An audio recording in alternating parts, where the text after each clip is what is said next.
Sziasztok, Anzsi vagyok, üdvözöllek titeket a konyhámban. A mai videóban egy tojáslikőrös kekszet fogunk elkészíteni, ami tartalmazni fog alkoholt, úgyhogy odafigyeléssel együk, nézzük is a hozzávalókat.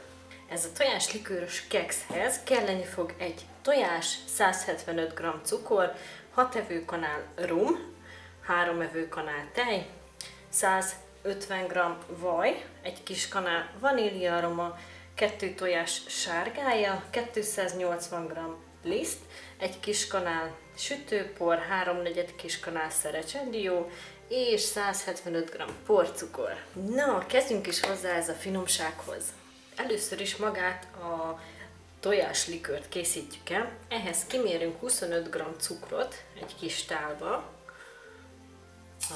a sima kristálycukorból, valamint beleöntjük a tojást, az egész tojást, a rumot és a tejet.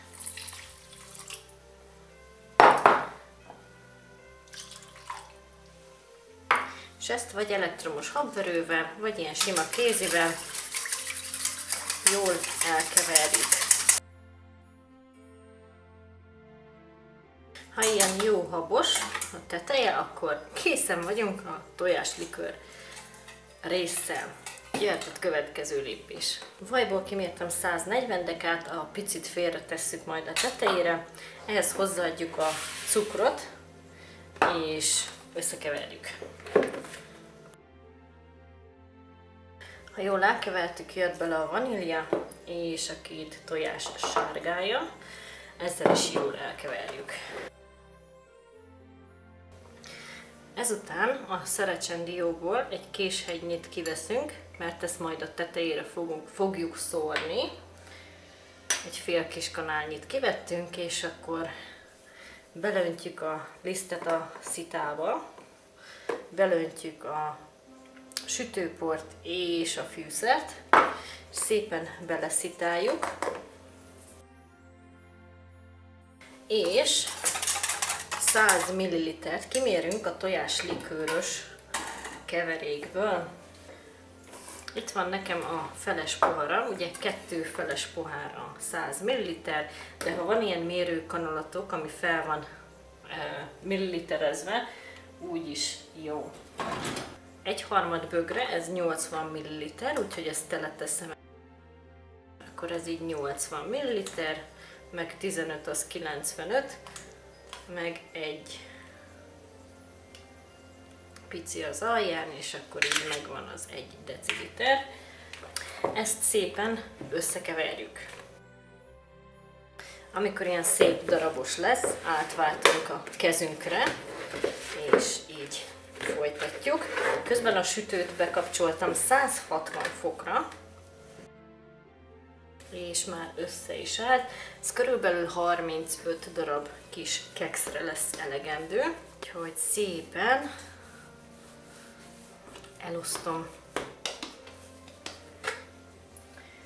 Előkészítettem egy tepsit, nyugodtan használjatok sütőpapírt, én kifogytam belőle, úgyhogy beliszteztem és bevajaztam és beliszteztem, teljesen megfelel így is.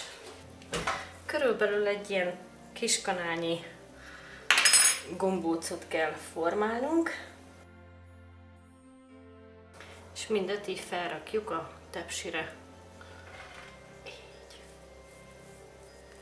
6x5-öt simán ki lehet rakni, de én belepróbálom tenni mind a 35-öt, de lehet, hogy csak 30-at csinálok.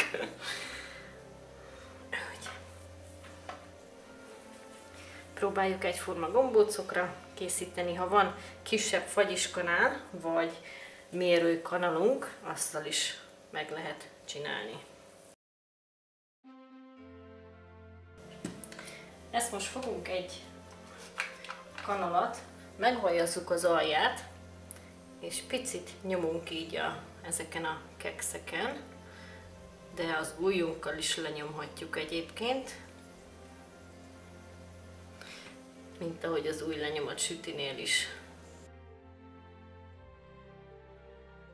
Nem kell új lenyomatot nyomni bele, elég, ha egyszerűen csak meglapogatjuk egy kicsit.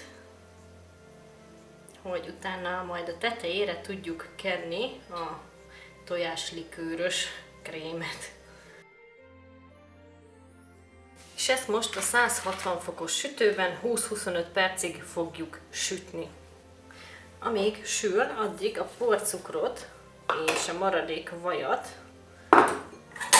összekeverjük a maradék tojáslikőrrel, és hagyjuk állni addig, amíg sülnek a kekszek. Ha összekevertünk mindent, akkor fogunk belerakjuk egy másik tálba, és öntünk alá forró vizet,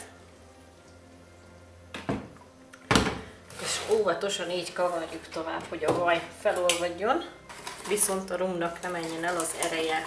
Fémtálban dolgozok, így gyorsan el fog olvadni a vaj benne, és ha nem elég kenhető, mármint nem olyan, mint a mézes kalácsos cukormáz, akkor viszont tenni kell még bele porcukrot.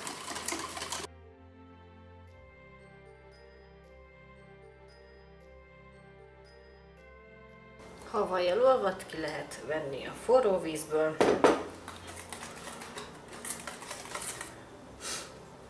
És hagyjuk állni egy kicsit. Elkészültek a tojáslikőrös kekszek, ezt most hagyni kell, hogy teljesen kihűljenek a tepsiben, és csak utána jöhet rá a tojáslikőrös krém. Úgyhogy most hagyjuk őket kihűlni.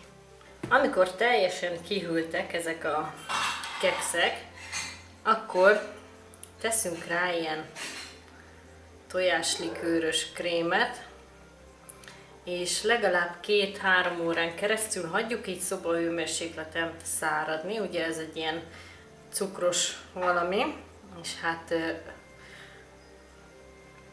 ugye ennek így száradnia kell. Le fog folyni, de az nem baj. Egyébként ebben még elég sok porcukrot kellett tennem, úgyhogy... Szóval a lépések az lesz a lépés sorrendje, hogy először a cukrot elkeverjük a vajjal, és csak utána adjuk hozzá a tojáslikőrt, mert ha úgy csináljátok, ahogy én, akkor nagyon sok ilyen tojáslikőrös krémetek lesz. Ami nem baj, mert lehet bele másfajta kekszet mártogatni, csak jó sok lett belőle. Úgyhogy mindegyiknek a tetejére rakok egy kis kanálnyit, szépen eloszlatom, ez majd így végig folyik a kekszeken, és úgymond rá fog száradni. Ezután egyébként, hogyha száradt egy pár órát a szobahőmérsékleten, akkor utána érdemes hűtőben tartani. Ugye csak tojás van benne. Bele is lehet mártani egyébként, ahogy nektek jobb. Szerintem jobb így kis kanállal kenegetni.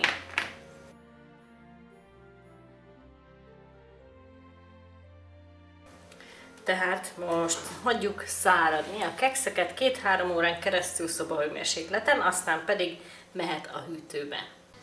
Amikor még majdnem száraz, akkor a szerecsen dióval kicsit megszórjuk, és akkor így még ráragad. De csak éppen, hogy nem kell nagyon megszórni, mert a szerecsen diónak nagyon erős az íze. Csak éppen, hogy legyen a tetején egy kis dísz.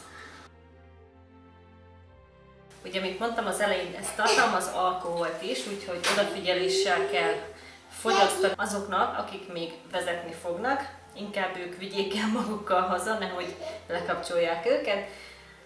A kekszből ugye elpárolog az alkohol, mert ugye megsül, viszont a magában, amiben belemártjuk, abból nem, úgyhogy